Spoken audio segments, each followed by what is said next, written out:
Hello, Rowan here. We Damage We is the channel. I'm looking so fresh. I shaved today because I had a job interview.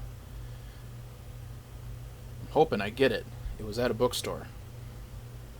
We are here to celebrate Booktube Spin number 3.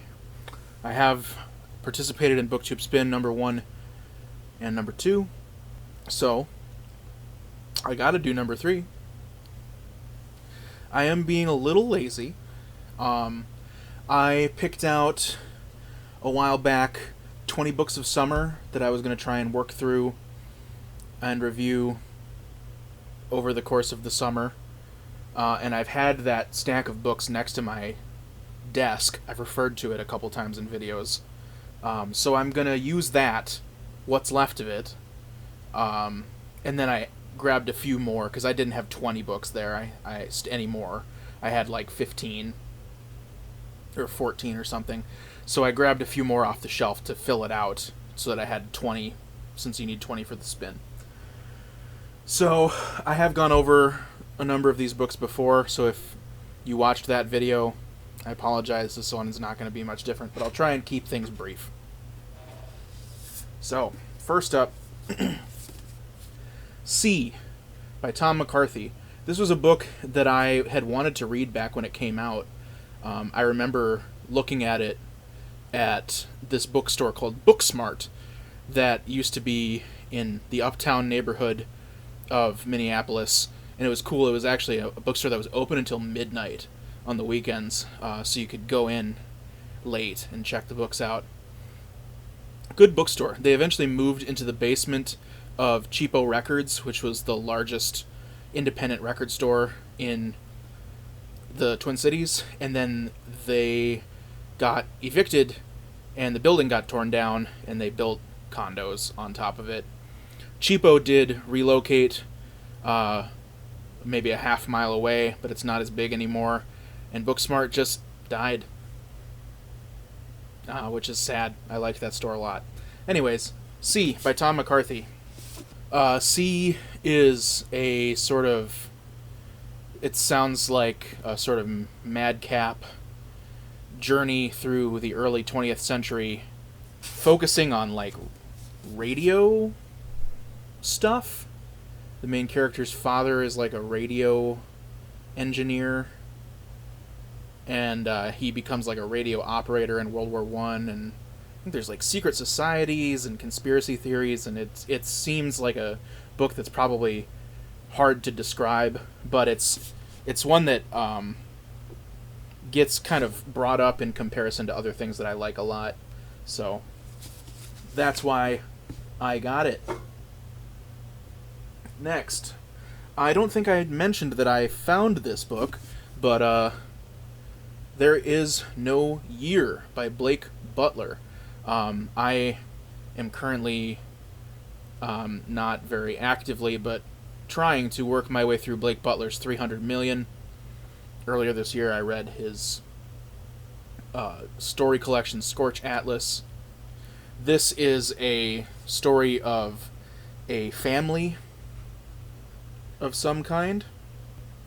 The description tells you almost nothing about what the book is about, but based on the other things that I've read by Blake Butler, it will surely be extremely weird and hard to read and fascinating. So, yeah. Next is one that I'm probably going to read pretty soon, even if it doesn't get pulled on the spin, which is Pussy, King of the Pirates by Kathy Acker. I pulled this out to read for June, for Pride Month. It's a sort of surreal pirate story parody, kind of, I believe. It's I've been recommended highly by people whose opinion I trust to read Kathy Acker. This is not her most popular book, but it is the only one that I have. So it's going to be the first one I read. Next, Fates and Furies by Lauren Groff. This was a pretty popular book when it came out, like 5 or 6 years ago. Finalist for the National Book Award, I believe. And it is about a couple who meet in their 20s and fall in love and get married, and then later in their 30s are getting divorced. And that happened to me, so I thought, why not cry? Why not read a book and cry?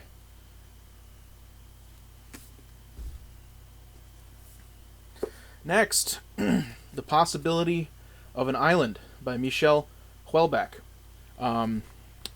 Houellebecq is someone who I've mentioned quite a bit in recent months on my channel because I read his book Serotonin and absolutely fell in love with it, and have been picking up as many of his other books as I can find. This one I don't really know that much about. It says that it takes place in the future when humanity has vanished. I don't know what that means. Next, Kindred by Octavia Butler. It is embarrassing to me that I have not read this book. I have owned it for forever and haven't read it, and like everybody I know has read it, and everybody I know loves it, and everybody I know tells me that I need to read it, so...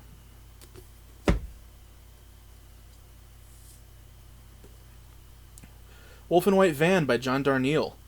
For those that don't know, John Darnielle is the leader, singer-songwriter, only constant member of the band The Mountain Goats, who are an amazing band. Have maybe... Not maybe. They have passed their prime.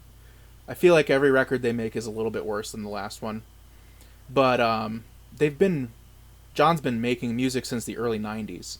So he's has a prolific output, many records under his belt, and many amazing records under his belt. And this was his first novel. I read it when it came out, and I liked it, but I have sort of wanted to reread it because the longer I have had away from it, the more I just find myself coming back to thinking about it all the time. And I just want to reread it and see if it is better than I sort of thought it was when I first read it, because I feel like it is.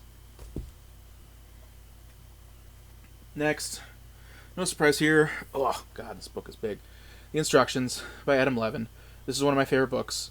I talk about it all the time. I've also talked recently about how I want to reread it because it's been 11 years since it came out when I read it, and I just want to reaffirm to myself that it is good. Levin's second book, Bubblegum, came out last year. The paperback just came out recently, if you're looking for something good to read. And so I read that, and it was amazing too, and that is probably proof enough that Levin is great, but I do want to read this book again. It's just so good, and I just love it so much. Austerlitz by W.G. Sebald. Sebald is a guy who I've probably owned this book for 10 years and haven't read it. I haven't read anything by him. He's known for having a lot of photographs in his books. It's like a common stylistic choice that he uses. The plot synopsis of this doesn't jump out at me as like being something that I'm going to be really excited about, but Sebald has such a reputation for being really an amazing writer that I just feel like I owe it to myself to check it out. The First Bad Man by Miranda July. Miranda July is a writer and filmmaker, and I have enjoyed her films in the past.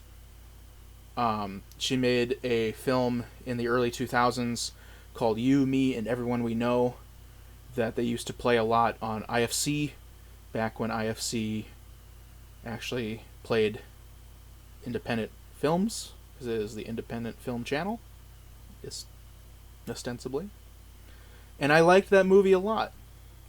And I don't remember who or where or what I read that said that this book was good, but I had it in my mind having heard someone talk about it as it being good, and then saw it, and so I got it. And the plot synopsis makes it sound like it's going to be kind of quirky and interesting, like July's films are.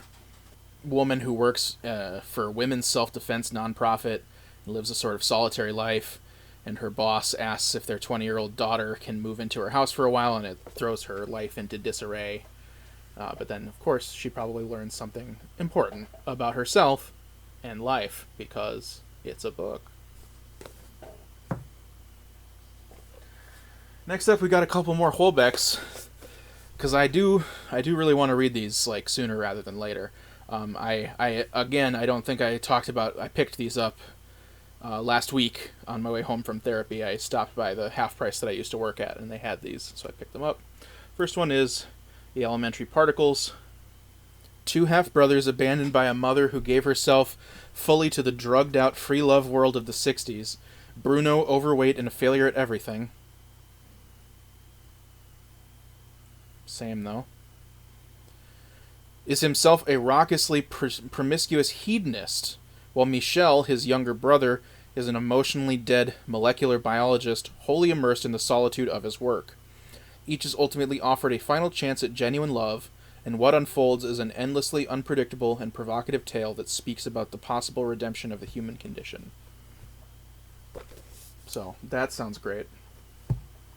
The other one by Houellebecq I found is his most famous book, Submission. This is a very notorious, controversial book that imagines a near-future France where the Socialist Party and the Muslim Party join forces, and through that win the French elections, and then instate Muslim, like a religious government, religious law into effect in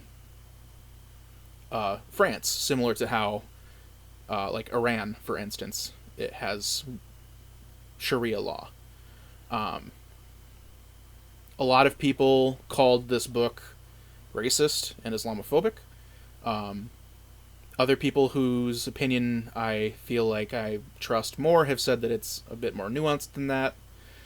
And it also, coincidentally, came out in France the day of the Charlie Hebdo massacre.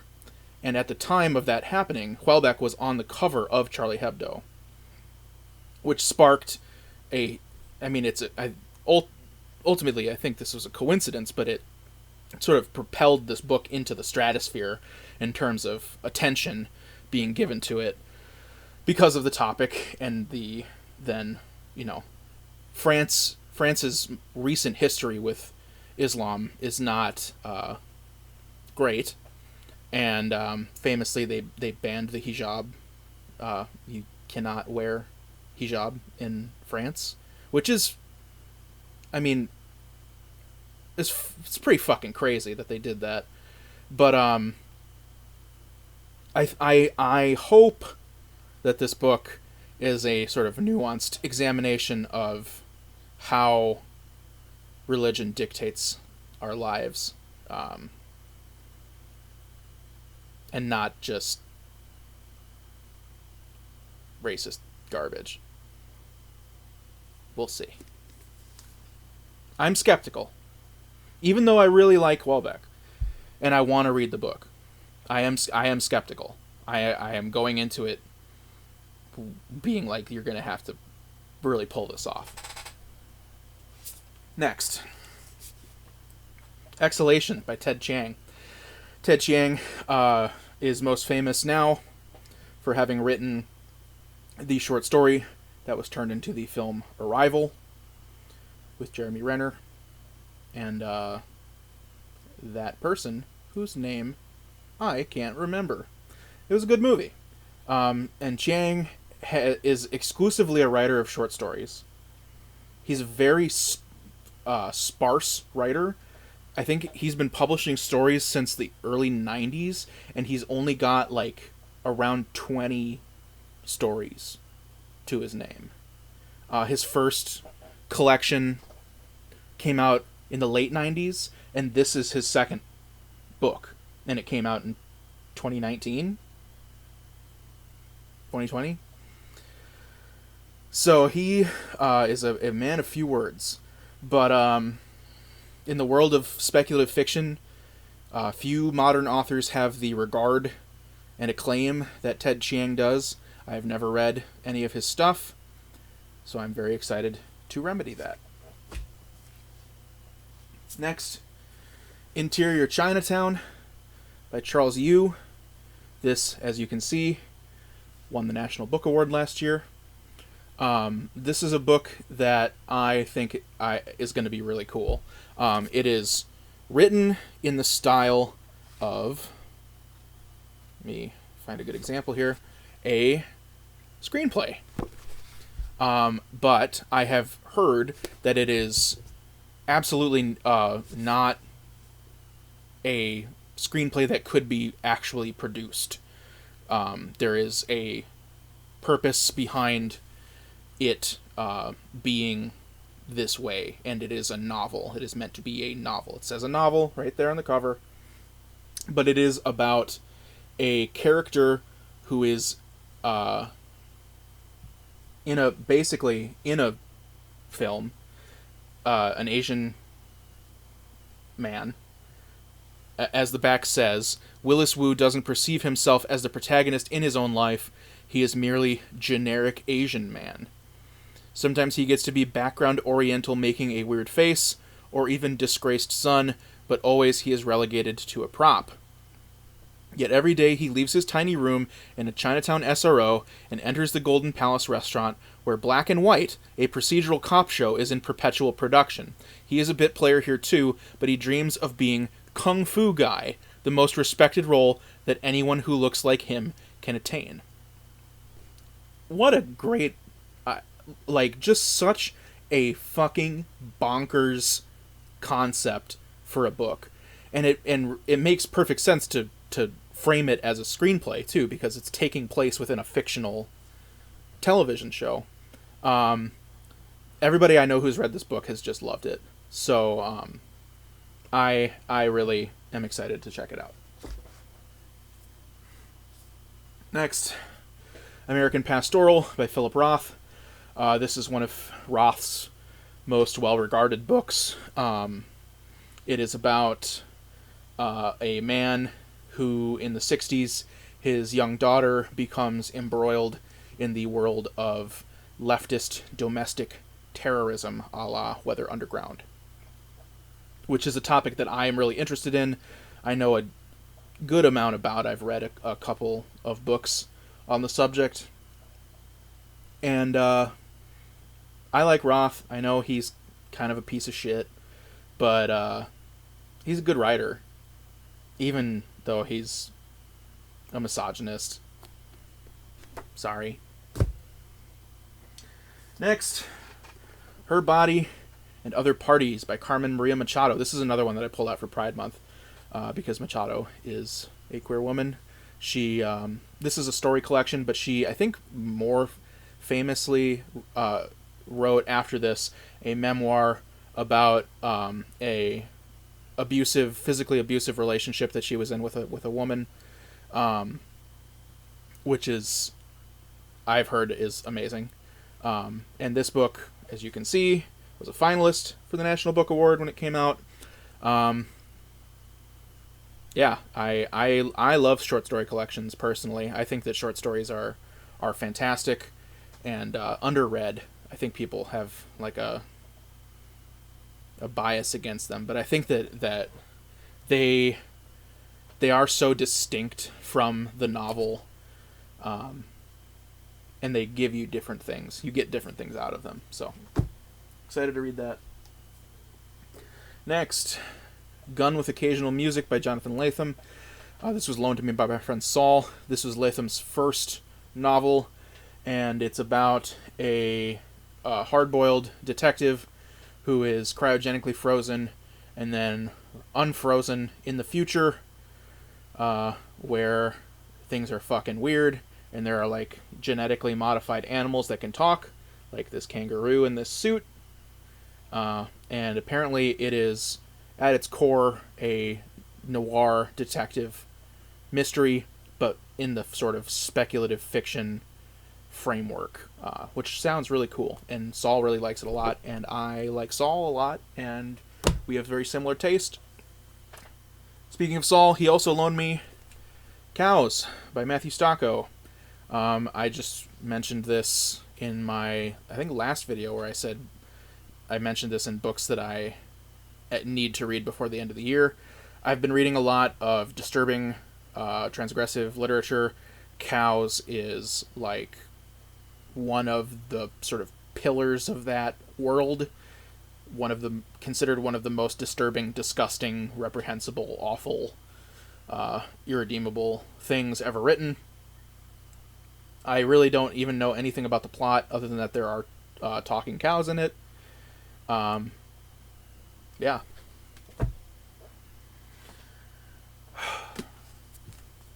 Testaments by Margaret Atwood. I'm sure everyone is familiar with this. This is the sequel to The Handmaid's Tale.